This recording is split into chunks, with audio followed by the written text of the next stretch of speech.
तो जितना भी बड़ा प्रांगण है, मैं कहता हूँ पहले, क्योंकि बता दूं कि पहली बार जब हम लोग यहाँ भीलवाड़ा में आए थे, बहुत एक्साइटमेंट लेके गए थे। मुझे याद है सुरेंद्र वत्स जी पहली बार जब हम लोगों को भीलवाड़ा में लेके आए थे, उस समय ये आरसीएम वर्ल्ड नहीं था।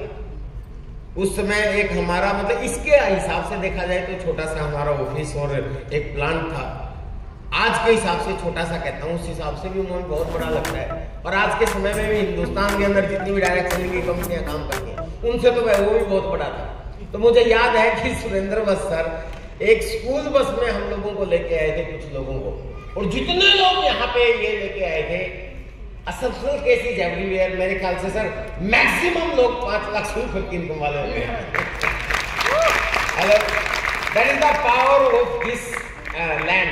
ये जो पवित्र भूमि है, ये तीर्थ स्थल है आरसीएम वालों का, और यहाँ से आए तो वो एनर्जी लेके जाए। वो कहते हैं तो आए तो है मेहमान बन के, लेकिन जाना है महान बन के। तैयार है? यहाँ से डिसीजन लेके जाए। और एक बहुत बड़ी एनर्जी ये मिलती है कि यार यहाँ आपने देखा होगा पहले एक सेंटेंस लिखा हुआ है, मैं मालिक हूँ। ये सुनो, हम अपने प्रोग्राम में बोलते हैं कि हम सब मालिक हैं। यहाँ एक अनुभूति आती है इतने बड़े सिस्टम के हम मालिक हैं। आज से पहले हम क्या हैं, आप डॉक्टर हैं, इंजीनियर हैं, टीचर हैं, क्या है हमें नहीं पता, लेकिन आप इतनी बड़ी सिस्टम के मालिक बन जाते हैं। क्या करने से? सिर्फ दुकान बदलने से और रजिस्ट्रेशन करने से। अगर हम इसका सही फायदा उठा सकते हैं तो पावर ऑफ नेटवर्क काम करती है। मैं अपना परिचय दूं, मेरा नाम विजय बिरोरिया है, जैसा वत्स साहब ने मेरे को बताया। मुझे बहुत गर्व है इस बात का, मैं बहुत अति सौभाग्यशाली हूँ कि वत्स साहब के साथ बहुत क्लोजली रहने का मौका मिला। जींद से ही मैं भी, वत्स साहब भी जींद से ही, हम लोग पड़ोसी हैं। पहली बार मुझे आरसीएम का मार्केटिंग प्लान दिखाने वाले यही हैं महापुरुष। I am very pleased to happy, I am very pleased and happy to having this personality in my life. क्योंकि ये नहीं होते तो विजय बिरोरिया यहाँ नहीं होते। हेलो, तो एक बार इनके लिए तो बहुत तालियां बजा दी, लेकिन आपके जीवन में भी जो व्यक्ति आपको मार्केटिंग प्लान लेके आया है, जिसके माध्यम से आपको ये आरसीएम बिजनेस मिला है, एक बार उसके लिए जोरदार तालियां। क्योंकि कहा जाता है कि खुदा खुद आगे किसी को नहीं देता, वो किसी न किसी को माध्यम बनाता है। ये सुनो, तो वो व्यक्ति आपके लिए बहुत आदरणीय होना चाहिए। सुरेंद्र जी वत्स यहाँ तक बड़े, मैं हमेशा प्रोग्राम में एक चीज बोलता हूँ कि इस दुनिया में लोगों की जेब से पैसा निकाल के लोग अमीर बनते हैं, यहाँ लोगों की जेब में पैसा डाल के आप अमीर बनते हो। हेलो, बहुत अच्छा सिस्टम है सर। विजय बिरोरिया मेरा नाम है। वत्स साहब का पहला सानिध्य मुझे मिला। मैं जींद के अंदर एक कराटे का सेंटर चलाता था और एक कंप्यूटर का सेंटर चलाता था। हाईली बिजी, समय नहीं था मेरे पास। बहुत से लोग आरसीएम में एक बहाना बनाते हैं कि मैं बिजी हूं, कैसे कर पाऊंगा। यहां भी बहुत से लोगों को आपने आमंत्रित किया होगा, बहुत से लोगों ने बहाना बनाया होगा। मेरे पास तो पूरा बहाने का भंडार था। सुबह 5 बजे कराटे सिखाने के लिए ग्राउंड में पहुंच जाना पड़ता था, रात के 8 बजे तक कंप्यूटर सेंटर पे बैठा रहता था। एक व्यक्ति के माध्यम से आरसीएम के बारे में पता चला, बोले कि एक बार चलो प्लान देखने के लिए, बहुत अच्छा सिस्टम है, जिंदगी में कुछ करना चाहते हो तो देख लो।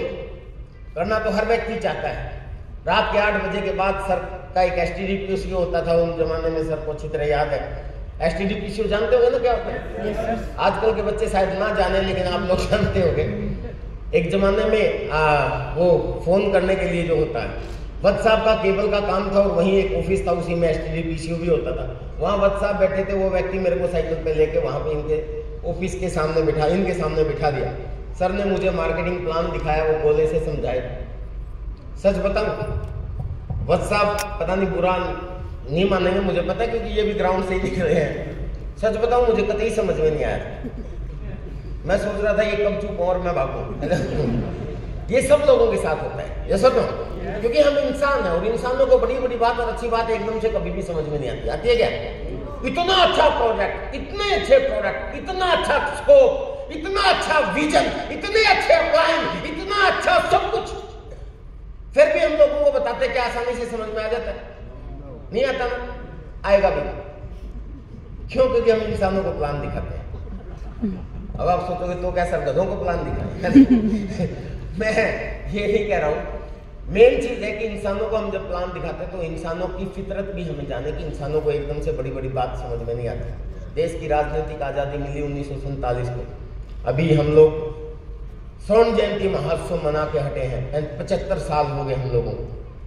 लेकिन आप सब लोगों को पता है कि ये जो आजादी का जो प्लान था वो क्या पहले लोगों को बताया नहीं जाता था? फिर 500 years 200 साल क्यों लगे? अच्छा था ना प्लान?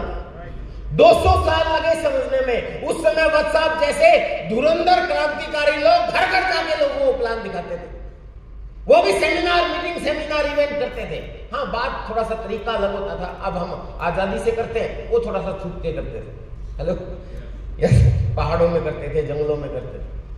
वो भी बताते थे कि चल मुट्ठी भर अंग्रेज लोग हमारे को लूटते हैं, शोषण करते हैं, जुल्म करते हैं, अत्याचार करते हैं, आओ हमारा साथ दो, हम इस देश को राजनीतिक आजादी दिलाएंगे। और सामने वाला क्या बोलता था?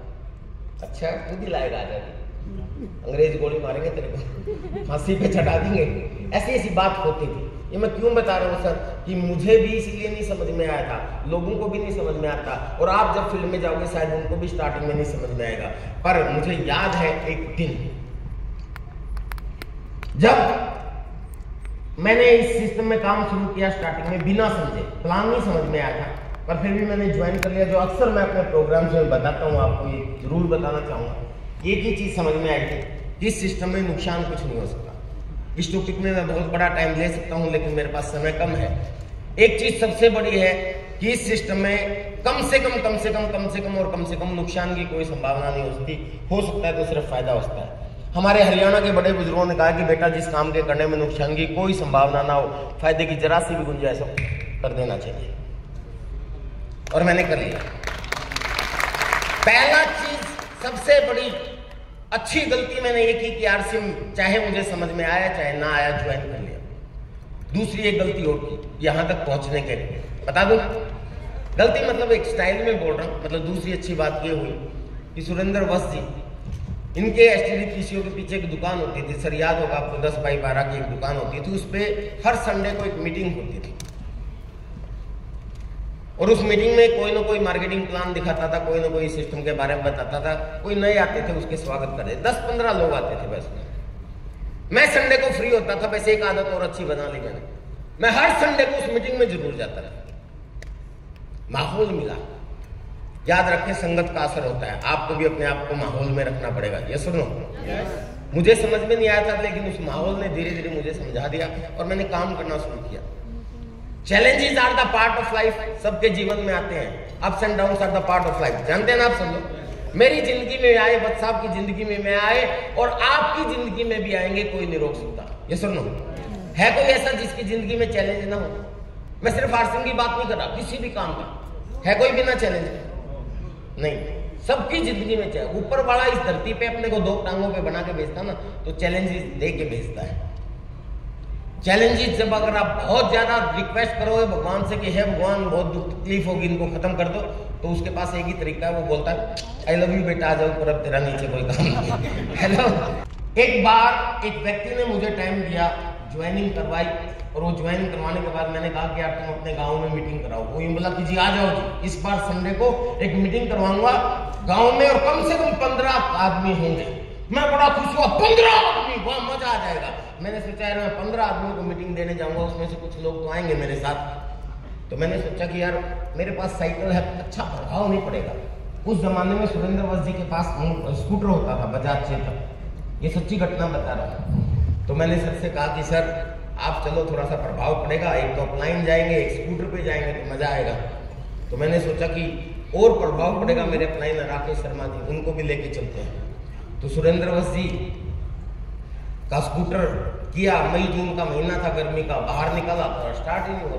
हेलो, अब स्टार्ट नहीं हो रहा तो इनको पसीने आ गए, मैंने किक मारी, मेरे से भी स्टार्ट नहीं हुआ, पसीने आ गए। राकेश जी भी, और बोले भैया ऐसा काम नहीं चलेगा, धक्का लगाना पड़ेगा। तो वत्स साहब बैठे, राकेश जी धक्का लगा रहे, मैं भी धक्का लगा रहा हूँ, चलते चलते फिर स्टार्ट हो गया। राकेश जी, वत्स साहब बोले गड़बड़ हो जल्दी, राकेश जी बैठे, उसके पीछे मैं बैठा। हेलो, और पूरा वहां गए हम बिंदास तरीके से मीटिंग। मैं बड़ा खुश किया, 2 अपलाइन को लेके जा रहा हूँ, 15 लोगों की मीटिंग होगी, रिजल्ट शानदार आया। जाके दरवाजा खटखटाया सर, दरवाजा खटखटाया तो पता चला कि वो एक आंटी ने, ताई जी हमारे हरियाणा में बोलते हैं, उन्होंने दरवाजा खोला। मैंने कहा जी वो मोहन, एग्जाम्पल दे रहा हूँ, नाम भी भूल गया उस बंदे का कौन है वो। मैंने कहा मोहन, सपोज करो मोहन था, तो यूं बोले जी वो तो सो रहा है। तो बड़ा धक्का लगा कि 2 अपलाइन को खींच के लेके आया हूँ दोपहर में, और बंदा सोरा दिल तो करता था पकड़ के उसको, कराटे वाला था उस समय में। बच्चा मेरा हाथ दबा देते थे, शांत बताधारी भीम शांत, ये बहुत रोकते थे मेरे, तुरंत रोक देते थे। तो इन्होंने मेरे को रोका, मैंने कहा सब खुद गुस्सा आ रहा है। वत्स साहब ने उनको थोड़ा सा समझाया और उसके बाद हम निकल लिए वापस। बैरिंग कोई प्लान नहीं हुआ, बस उसको थोड़ी सी बात की और आते हुए मैं चुपचाप बैठा हुआ, ये स्कूटर चला रहे। फिर इनका जैसे स्टाइल है ये तो हमेशा ही बहुत, तभी तो डायमंड है, मोटिवेट करते हैं। ये समझ गए मेरी सिचुएशन। चलते चलते मेरे को बोले हाँ विजय कैसे हो? मैं बोला सर सॉरी सर। क्या हुआ? सॉरी किस चीज? मैंने कहा सर इतनी दूर लेके आया मैं, 15 किलोमीटर दूर, और मीटिंग नहीं हुई। तो बोले अरे ये तो होता रहता है।